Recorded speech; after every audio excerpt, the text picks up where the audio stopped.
Welcome back to the Today Show. It is good to have your company this morning. Well, Tony Abbott has been unusually quiet since claims about his student past were published at the weekend, but he's here right now. Tony, good morning to you. Morning, Carl. We'll get to those stories from your uni days in a moment, but first, asylum seekers are off to Nauru. You must be pleased about that. Yes, but it's only one element of the policies that are needed to stop the boats. What we've been saying for a decade now, Carl, is that you need Nauru and Manus, yes, but you also need temporary protection visas to deny the people smugglers a product to sell, and you need the willingness to turn boats around where it's safe to do so. And my fear is that without all of the elements of an effective policy, the people smugglers will just conclude that this government's heart is not in it, and the boats will keep coming. A step in the right direction, though. And when the government finally, belatedly, after 4 years of demonising Nauru, said, yes, let's do it, the coalition cheered. All right, let's talk about your time in politics. It's been the subject of much debate over the past few days. In response to claims made in David Marr's quarterly essay that you allegedly punched the walls either side of Barbara Ramjan, who was a woman who ran against you and beat you for president of the Student Council, you said firstly that you had no recollection of the incident. You said, quote, it would be profoundly out of character had it occurred. Then you decided that it never happened. What made your memory suddenly recover? Well, Carl, I had no recollection of it because it had never happened. Simple as that. It never happened? It never happened. Why didn't you come out straight away and say that?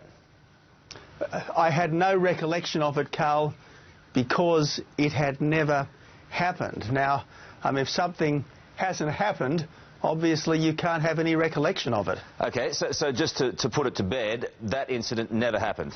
For the record. Never happened. OK. Never happened. Yesterday, in another Fairfax article, Sydney barrister David Patch supported Barbara's claim that you acted in an intimidating fashion. He said, quote, I did not see the incident, but I was nearby. The count had just finished. Barbara found me. She is a small woman, and Tony Abbott was and is a strong man. She was very shaken, scared and angry. She told me that Tony Abbott had come up to her, put his face in her face and punched the wall on either side of her head. He says, so I am a witness. Barbara's immediate complaint to me about what Mr Abbott had just done had the absolute ring of truth about it. I believed Barbara at the time and still do. Why would Barbara make it up? Look, first of all, David Patch is a former Labor candidate, and I think there is no doubt that the Labor Party Dirt Unit is running a serious campaign here, and I've been saying to Margie and the kids, Carl, that they can expect a lot more of this between now and polling day. Just look at what the Labor Party did to Campbell Newman and his family in the lead up to the Queensland election. But David Patch did not see anything happen because nothing happened. Simple as that. But why would Barbara make it up then? Well, that's a question for her. I guess the issue for me is why is it only now, 35 years after this alleged incident is supposed to have taken place, that she's gone public with it? She did go public some years ago, as I recollect, with the complaint about me, but amidst all the complaints that she's made over the years, this one never figured until now. He also went on to write, as president, Ramjan chaired SRC meetings. She did not want to be called Mr Chairman, but preferred chairperson. But for an entire year, Mr Abbott called Ramjan Chair Thing whenever he addressed her at SRC meetings. Is that true? I think that's an exaggeration. Look, a lot of things happened in those days, many of which were pretty childish. Let's be absolutely honest about it, Carl. A lot of childish and immature things happen on student councils, and I think I probably was guilty of using that silly phrase. But look, silly things happen on campus, alas. Then yesterday, another witness came forward to contradict your denial. This man, a student at the time, was out at the SRC offices photocopying when he says, quote, Abbott's famous flying squad of goons crashed down the stairs, threw me against the wall, kicked in the doors of the SRC and started creating havoc. He says, I saw Abbott throw a punch at Barbara Ramjan but didn't see it land. When next I saw her, she was in extremely shocked condition, leaning against the wall. I thought he had actually struck her, but I can see that was simply my assumption and rationalisation. He goes on to say, if Ms Ramjan says the punches were aimed next to her head, I can't actually, in fact, contradict that. Simply, I saw Abbott swinging punches and certainly indulging in serious argy-bargy. I saw him swing a punch. I saw her in great distress. Now, this witness wants to remain anonymous, as you would know, but he is willing to sign a stat dec about what he saw if necessary. How do you respond to that? Assumptions and rationalisations. I think out of his own mouth, he's undermined his own story, and the fact that this gentleman, whoever he is or she is, wants to remain anonymous suggests that there's not an enormous amount of credibility here.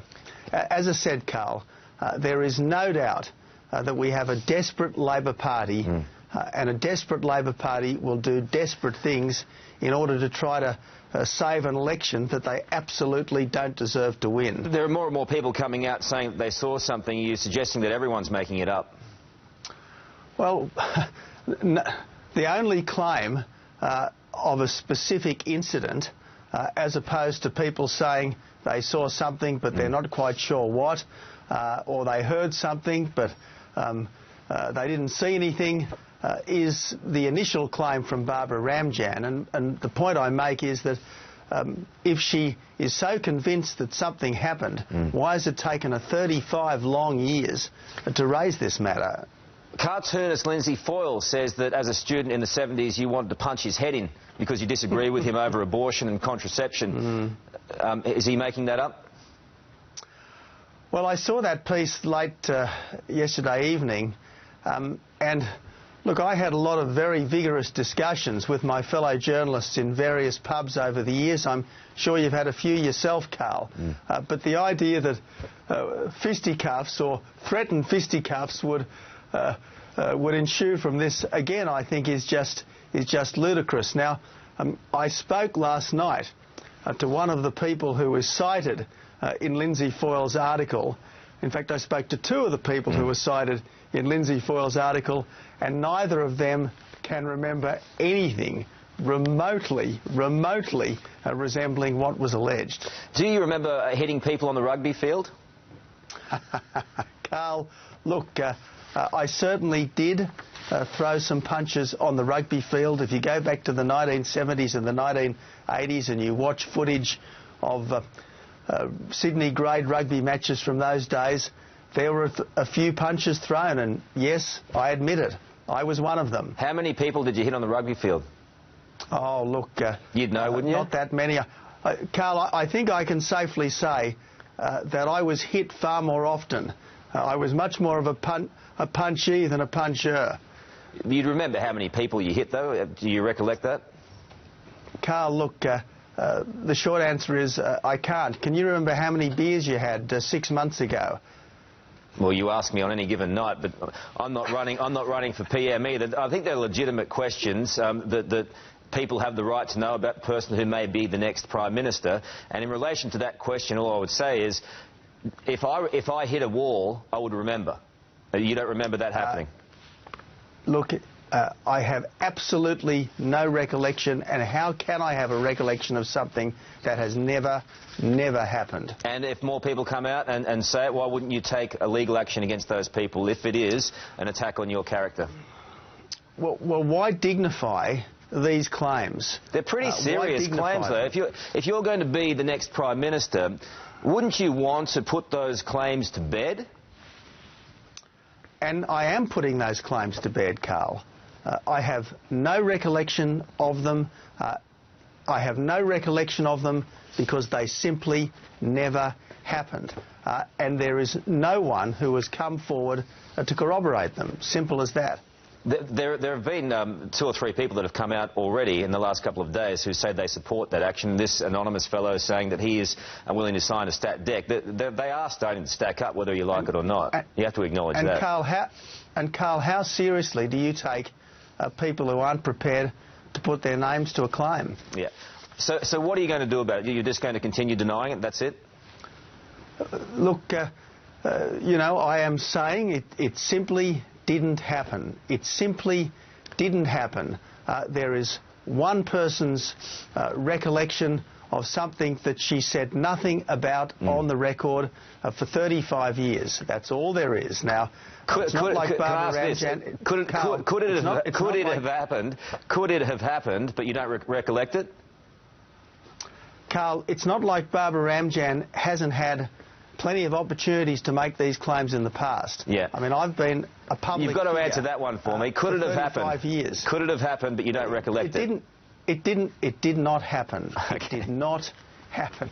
I have no recollection of it, and how could I have a recollection of something that simply didn't happen? All right, Tony, good to talk to you, and I'm sure you're out and about now. There's going to be plenty more questions, lots to talk about. We didn't get through a lot of the other stuff that I wanted to raise with you, but we appreciate your time as always. And Carl, the point is, I am here running to become Prime Minister to build a better country, and all the Labor Party wants to talk about is some fiction from 35 years ago. All right.